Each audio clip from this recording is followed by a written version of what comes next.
just now realize that you can't afford Democratic cities, Denver, California, LA, sending their people to Chicago, New York.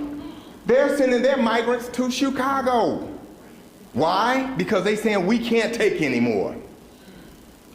Chicago has yet to say we can't take anymore. We have to draw the line somewhere. It's a diversion to continue to say this is a federal problem, we need help from the federal government. Yeah, we know that.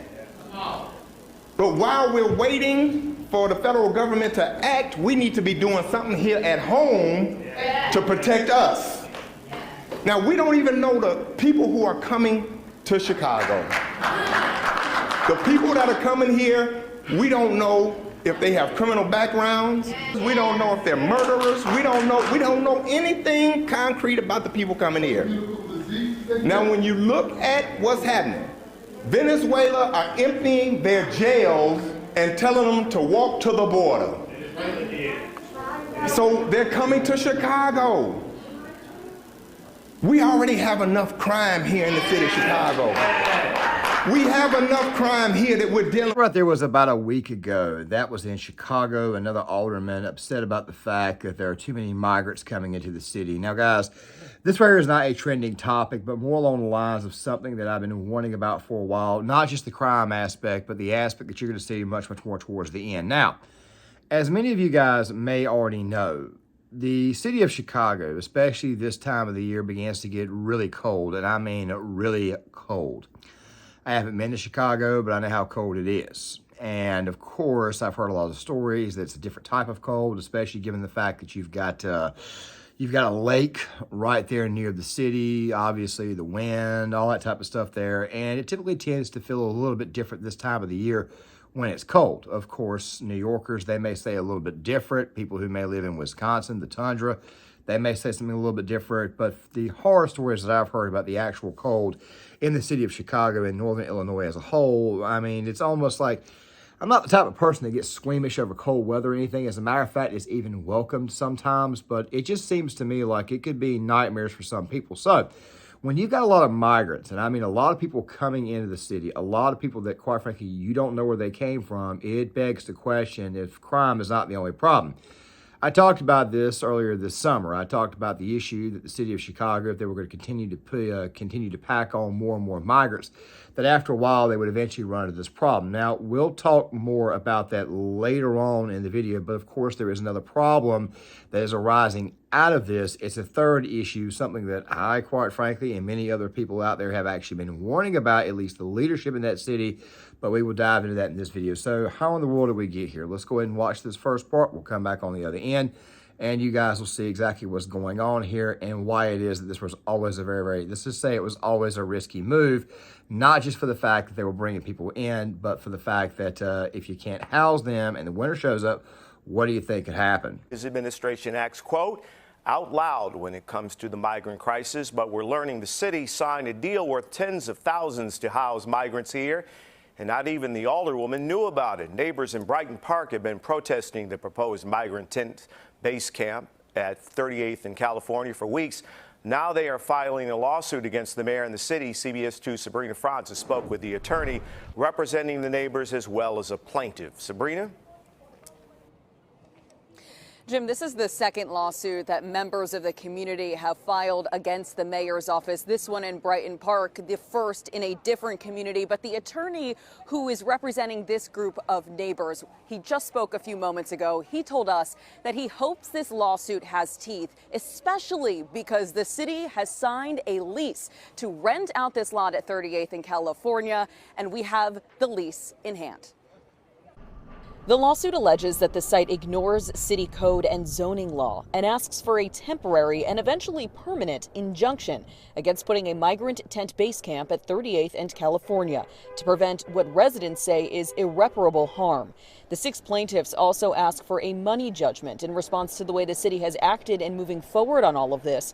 Meanwhile, CBS 2 has obtained a copy of the lease the city has signed for this lot, in which they agree to take the property as is for a price of $91,400 a month. Alderwoman Julia Ramirez, whose ward includes 38th and California, held a second community meeting about all of this last night. This one was virtual. A spokesperson told us the mayor's representatives were there, but did not say a word about the lease signing. The lease is dated October 26th, last Thursday, though it's not clear when it was actually signed. The alderwoman told us in a statement she was never informed, the same reason why many of her constituents decided to join together and file a lawsuit against the city. We're hoping to win. We're hoping to conquer something for us, for our future, for our son, daughters, fathers, grandmothers. The attorney in this latest suit told us that they hope to go before a judge as early as next week to try to secure that emergency injunction order. And just a few minutes ago, we heard from the city. They say they're still in the process of determining if there are any environmental issues affecting this location and promise to notify residents on their final decision, which they say they have not made yet, despite signing a lease, which they claim is part of their process here. They say again that this is not a done deal. And again, they promise to keep neighbors updated as soon as they have more information. There is a facility that the city of Chicago has been trying to build for a while. Of course, we've talked about the schools, we've talked about the parks, we've talked about all the areas where people are not exactly going to be able to stay at. People are staying on the streets. You've got people who are upset about the fact that migrants are basically getting benefits that people who live in the cities, especially minorities who live in the cities, are not already getting. We've covered that on multiple occasions. But when you factor in that now a lawsuit is being filed against the city over this particular park, they're basically telling you, we don't want you here. We want you to go home. Now, I could sit here and tell you guys a million times why it was that these people should not have been brought over here to begin with. We don't know where they're coming from. We can't vet them. You've got another migrant caravan coming in, and we've done videos before showing how it is that they're just basically being let in. And a lot of them, of course, are actually going to Chicago because Chicago seems to be like the most, how do I say, the most open of all cities. They're trying to change that. Will voters get to say if Chicago should remain a sanctuary city or not? Already, this proposal is off to a rocky start. Tia Ewing is in Studio 32 with a testy meeting at City Hall. Tia. Yeah, testy indeed, Anthony and Natalie. After several delays, the Chicago City Council held a meeting on whether to put the city's sanctuary status on the ballot as a referendum. The first problem, they didn't have 26 aldermen to get the meeting started. Some were in another meeting. Once it convened, though, residents gave public comment, and some of them are not happy. So what's the point of being an alderperson if y'all aren't going to be for the community? That makes no sense. Yes, it's starting to become a race war.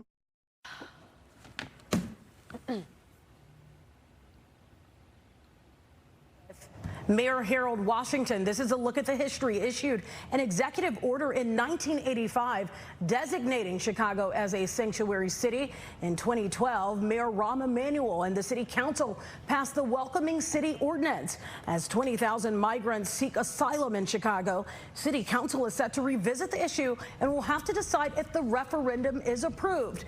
If it is, that means Chicagoans would see this question at the next scheduled election. You see it right there on your screen. It reads, should the city of Chicago continue to keep its designation as a sanctuary city? And you'll have to answer yes or no. There were fireworks over the issue because there weren't enough aldermen to make decisions in person. I move Brendan Riley be named by this body to preside over this special meeting. Alderman Lopez, this violates Rule 2 of the orders. We've offered to either recess or adjourn, and without an option to recess, we are going to adjourn. I appeal the decision of the chair to declare picking a presiding officer out of order.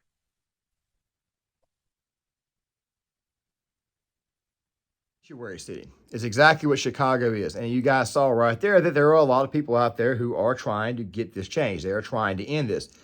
Now, in the city of New York, lawsuits have been filed. There was the whole Staten Island situation. There's also people who are residents in New York, especially that area, who are already chasing down the buses, trying to chase them off. It's not going to do any good. They'll just find another way to bring people in. But still, at the same time, people in these areas are starting to realize that they are, in fact, either A, getting replaced, or B, getting pushed off to the side. I personally believe it's both because, as I've talked about in previous videos, that there is an actual agenda, I gotta say it a certain way because of the algorithm, Then, really, to tell you the truth, the video I released today, I was surprised they actually monetized. So maybe this right here is the one that's going to get the yellow, the limited ads. I don't know. But still, at the same time, though, this is obviously a situation that native Chicagoans are not going to be able to handle. They're starting to see right now that maybe this sanctuary city stuff was not exactly a good idea. We've talked about food deserts. We've talked about Walmart's leaving South Chicago. We've talked about businesses leaving. We've talked about police departments also not being able to cover everywhere in the city because of the city's size. At some point in time, you've got to shut down certain areas as far as law enforcement presence is concerned. And then you get issues like what I'm about to show you now. So obviously the people here have had enough. They're starting to get upset with this. And of course, as a result of that, you're going to get things at town hall meetings like these next 2 minutes from this lady here. Continue to understand and see the problem, but y'all don't see the problem in the black culture. Black people are the influence. We wouldn't, y'all know, nobody would be here if it wasn't for us. Okay? This is a whole new generation. This social media, this now, like, you're not gonna allow this to happen. And we're not gonna allow this to happen because we're gonna force you to do the right thing. And if not, y'all getting out of here. I was in Georgia when they flipped that state blue for the first time. I will knock on every senior's door and make them hold their vote. This place will flip red. It'll be a historical moment because y'all not paying attention to them anyway. They're getting displaced. Y'all don't care, but y'all trying to find housing for Venezuelans, for Latinos, for all that. Y'all keep sending them over here when they need to go back. Y'all, one time have y'all sent ICE there. ICE need to come. There's prostitution that's behind all of these police districts. I live in Streeterville. It's prostitution right up the street. I mean, it's a disrespect. And y'all continue to allow this to happen. Like Mayor Johnson is the most hated. And he's going to continue to be hated. Only people that like him is teachers and some of y'all. Okay? I'm trying to tell you, my tax money is not going to continue to allow this. Y'all need to find our money. You need to put more things in our neighborhoods. Y'all aren't doing nothing. Small businesses, the only thing you're giving it to is Latinos. Nah, it's more than that. This is the most segregated city. And the United States is looking at us. Ms. Lee, thank you very much for your comments. However, your time has expired. Add to all of Chicago's problems, now you have the migrants who are here, and you have people who are actually wanting the migrants now complaining about the migrants' current living situation. Nobody told us. We have more than few thousand people who signed a signature here who said no. We said no. Tensions escalate on the southwest side as the city gets closer to housing at least 2,000 migrants at a base camp in Brighton Park. Thanks for joining us tonight. I'm Scott Schneider. And I'm Dawn Hasbrook. That encampment is slated for a vacant lot at 38th and California, but a meeting tonight grew heated when residents divided on the plan. Casey Cronus is live from Kelly High School with the latest. Casey. Hey, Don and Scott. Well, residents say they only found out about the plan when they saw construction crews working at the site. Tonight, they were calling for transparency, but it's something many of them feel they didn't get when the meeting reached capacity and they weren't allowed in. We could even hear the pounding on the doors from inside. A line down the block shows just how much residents wanted in on the conversation. But a full auditorium meant the crowd stuck outside never got a seat at the table. Located at 38th and California, crews have already started making way for new arrivals. The city still needs to finish environmental testing, but says the site is suitable for prefabricated camp structures. They'll be built by Garda World Federal Services. The encampment will have heating and air conditioning, laundry services, a mobile kitchen trailer, and makeshift restrooms and showers. And I want to stress that these shelters are temporary. We are not intending, the city of Chicago does not intend to have shelters that are open for years and years. A meeting on the matter brought mixed reaction, with some calling for better living conditions for migrant families. Because I don't want any of my neighbors to have to live on the streets or in tents.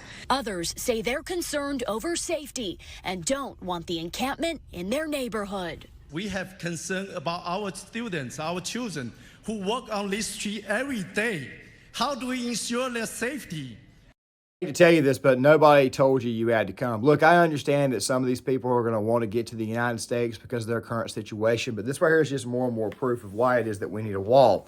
It was Razorfist who did a video about this, why it is that a wall was needed, and he was basically saying that it wasn't so much needed just for us, the United States. It was actually needed more for Mexico. I don't want to completely misquote him. It's a very, very good video, and I'll try to link it in the description box.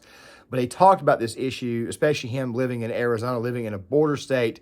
I think it's Arizona, I'm not entirely sure, but him living in a border state, he was talking about the fact that a wall was in fact needed, not so much for us, but more for them. The reason why is that if there's a wall up, it obviously decreases their chances of getting to the United States, and it also increases their chances of possibly looking for a political solution in the countries that they live in. As a matter of fact, I think there should be a wall not only between the U.S. southern border, but there should also be a wall between Mexico and the Central American countries, and the same thing, of course, going into South America. Of course, there is the Panama Canal, too, but still at the same time, though, this is more and more proof why a wall is needed. Fact of the matter is, these people should be sent back. It's just too bad that the people of Chicago chose to be all liberal and all gummy about it, mostly because they're on their cell phones all day and they really truly don't care about a problem until it actually hits them in the face. And then when reality smacks them, they don't know what the hell to do. And of course, they oftentimes don't like to do research. You know right now that the state of Illinois is probably never going to flip red. However, a very large chunk of that state's vote, of course, resides in the city of Chicago. I want you to think about something really quick, what she was just saying. Because it's actually very important if you live in Chicago and you want somebody who's maybe a little bit more moderate rather than somebody who's just an open air commie socialist, very weak person like Brandon Johnson is. Brandon Johnson got elected to mayor by only 3%. 3%.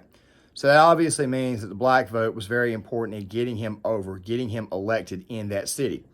Now, he's not up for re-election, I think, until 2027. That's when the next election, well, technically 2026, because that's when they start their campaign.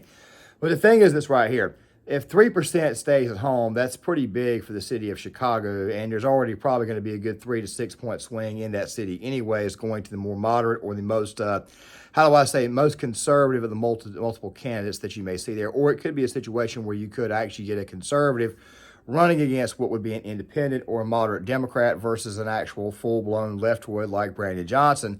This right here could be something that might flip the city on its axis, meaning that it might actually turn the city around. You never know. We don't know yet. However, as far as overall electoral implications, it's probably not going to do a whole lot. It's probably mostly just an angry section of people who are actually tired of this. But let me go ahead and say this real quick. What that lady is saying, though, what that woman is actually saying, it spreads like a wildfire. We'll be talking more about that in the next video that I'm going to be making tomorrow about the situation involving the man that was attacked in California who was Jewish. And, of course, there's also another incident involving let's just say, a deranged voter in one of the Virginia elections that's going on tonight. Of course, this video right here is being released tomorrow on Wednesday. But the thing is this right here, this type of stuff does spread. People are saying don't vote for the current batch of Democrats. And, of course, a lot of these people are black voters, the most loyal section of the Democratic Party. Now, if they are withholding their vote, this could be a problem for these people in the near future. However, like I said before, those elections do not come up for an additional 3 years. And in Chicago, I don't think you have alderman elections or anything coming up for another 2. So it's very possible that the city of Chicago and people in Chicago may be saying that's a little bit too late. But then again, though, it also, and I know I like to say then again a lot, but the thing is this right here. This right here could lead to a situation where it does kind of build like a wildfire. And the next thing you know, people are sort of say, you know what, there are no political solutions. We're going to have to handle this ourselves. It's one of the main reasons why it is that I believe that crime and the murder rate's probably going to pick up in that city because of the result of the actual migrant crisis itself. You're bringing migrants in, you're sending them up there. Next thing you know, they're getting all kinds of benefits. It breeds jealousy. People get jealous of this. They get upset. You've already heard these people say, we don't want them here, send them to Texas, send them to wherever. But of course, the way they feel about the country is obviously not existent. They don't really have much feelings about the country at all. It seems to me that what's going on here is that these people are genuinely, like I've said before, getting what it is that they have voted for, and they are finally starting to get tired of it. But then comes the big one, what I mentioned at the very, very beginning of the video. Let's go ahead and watch this really quick to kind of refresh you guys on exactly what happens in Chicago this time of year. Is people who are exposed to the elements, especially, 24/7, sleeping outdoors. We have reached a critical point in our city's migrant situation. Cold weather and snow have arrived. More than 3,000 new arrivals still don't have a roof over their heads. Casey Cronis is on the near north side with the latest. Warming buses are parked outside of 21 police districts across the city tonight, including here at District 18, where migrant families are still sleeping in tents on the cold and wet concrete. Despite the smiles and snowballs that came with experiencing flurries for the first time, a pressing situation is becoming more urgent by the day and by the degree. Even at 50 degrees Fahrenheit, you can develop hypothermia with prolonged exposure or with wet clothing. About 2 weeks ago, Beth Amadio, president and CEO of One Warm Coat, was contacted by the city. We have been told that some of the migrant families are getting off of the bus with their feet still wet. Her organization is one of several that officials are partnering with. Whether that's, making sure that people have access to coats, gloves, even shoes. Sometimes people are arriving in flip-flops. But long-term solutions are desperately needed. One mother of two from Venezuela who asked that we protect her identity says Tuesday's cold has been okay, but living like this is not what she expected. We don't have friends or family here that can give us shelter, but my dream of coming here is for my children, to grow up here, to be good in school, and to be professionals. Opportunities we don't have in my country. As she holds out hope for spots to open in a shelter. How to learn to deal with our cold is a problem. Dr. Jeffrey Copen of Northwestern Medicine says it's important that migrants are taught how to protect themselves amid this shift in the weather. So if you see somebody mentioning winter, because winter is going to be the key to this entire thing. It's not just crime, it's also winter. I've talked about the crime that could come as a result of all of this, but I think that winter is the thing that you guys might want to concentrate on, especially given the fact that it is the month of November and that Veterans Day is this week, and after Veterans Day, 2 weeks later, you got Thanksgiving, and then 4 weeks later, you got Christmas, and then, of course, New Year's, Martin Luther King Day. Yeah, it's about to get pretty cold, and now you've got a lot of people out there in tents on the streets. Yes, it looks to me like we could be having a bit of a crisis here on our hands. All right, but you're not going to be able to cover this. You're just not going to be able to cover this. You are not in any way, shape, or form going to be able to cover what is going on. You're not going to be able to cover all of these people. You're not going to be able to give them clothes. You're not going to be able to give them all blankets. You're not going to be able to protect them from the cold, especially seeing how a lot of them are living in tents. And by the way, the migrants are not the only ones living in tents. You got a lot of homeless in Chicago. You got a lot of people of color who live in Chicago who have been put out on the street, mostly due to the rising rent. You've got what is potentially could be a humanitarian crisis on your hands. Look, winter in Chicago, technically, I know somebody's going to say, well, it starts on December the 21st, when in reality in Chicago, it's kind of like what Russia is. Okay, let me give you a really good example of what I mean. There have been several military campaigns that have been forged in the country of Russia. Most people believe it's the coldest country on earth. It typically tends to always be outside of northern Canada. But the thing that you have to understand, I'm using this word to kind of help explain the situation that's going on in Chicago. And this is also going to affect New York too, because it's pretty daggone cold in New York. It's pretty daggone cold in Denver, Colorado, even though I haven't really heard any news coming out of Colorado about the migrant crisis. But Adolf Hitler and Napoleon both tried to invade Russia. The winter turned them back and was beginning to start to affect their militaries or armies in late September, early October. In the state of Illinois, winter starts to show its ugly face, its actual very, very cold, pale face, right around late October, early November. That's when the temperature really begins to get cold and people really and truly begin to feel exactly what's set to come. But winter itself technically does not end on March the 20th like it does in a lot of other places when spring starts.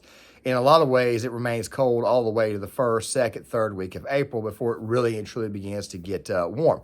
Most of this, of course, is due to the fact that you've got a lot of wind coming into that city, and to go on top of that, you've also got a great big giant lake right beside the city.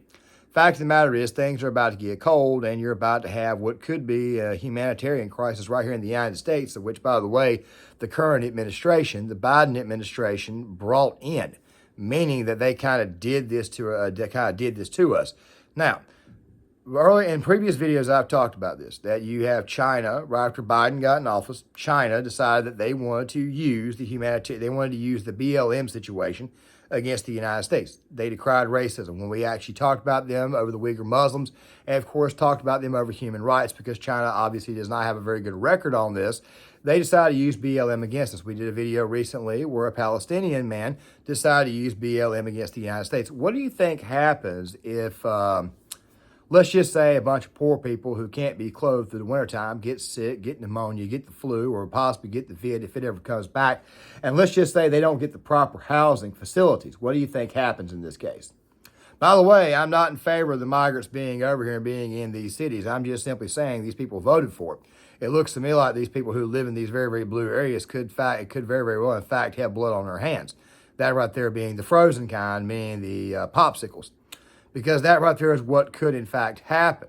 You see, the Biden administration just created a brand new humanitarian crisis right here in the United States. And of course, a lot of people around the world are going to be looking at us. Just more examples of this guy being completely and totally incompetent. I normally say weak, but incompetent, I think, is probably the best phrase here. You see, they wanted to create a brand new voter bloc. That's what they were looking to do. Well, they think they've created a brand new voter bloc, but it's very, very possible that they could lose a very, very large chunk of that by way of the weather, and not to mention the chaos is yet to come in 2024 with crime and the murder rate going through the roof. I don't know if you guys heard or not, but that lady was complaining about prostitution going on out back her house. That's probably going on. God knows what the hell is being brought to these cities that was not already a problem in these areas. Fact of the matter is, it's getting a lot worse, and these people, of course, they did in fact vote for it. But when that winter hits, it's going to be bad. It's going to be atrocious, especially in Chicago of all places. So saddle up. With that there being said, guys, I'm going to go ahead and close this video down. Make sure you guys hit the like button, subscribe, share the video, sign off in the comments section. There's going to be a video out tomorrow talking about the situation that's going on in California with the elderly Jewish man that was attacked by a pro-Palestinian protester. And of course, there's also another incident that occurred also in the exact same day that we'll be discussing. It's probably going to lead to a bigger project later on. I like to kind of set things up with certain types of videos that I like to plan out there to give me ideas for later on. So make sure you guys stick around for that. And of course, if you're not subscribed to the channel, make sure you guys do so, and please hit the notifications bell. Also, there's probably going to be a name change at the very, very end of the year to the channel, but I'll keep you guys updated on that as we go through the closer we get to Christmas, because right around Christmas, I typically like to take a little bit of a break, because I know you guys are going to be out there Christmas shopping and all kinds of stuff, and I'm pretty sure you guys are not going to be on YouTube at that time as well. With that right there being said, guys, make sure you guys hit the like button, subscribe, share the video. Please share the video, post the video to Facebook, Twitter, your X account, and I'll see you guys later.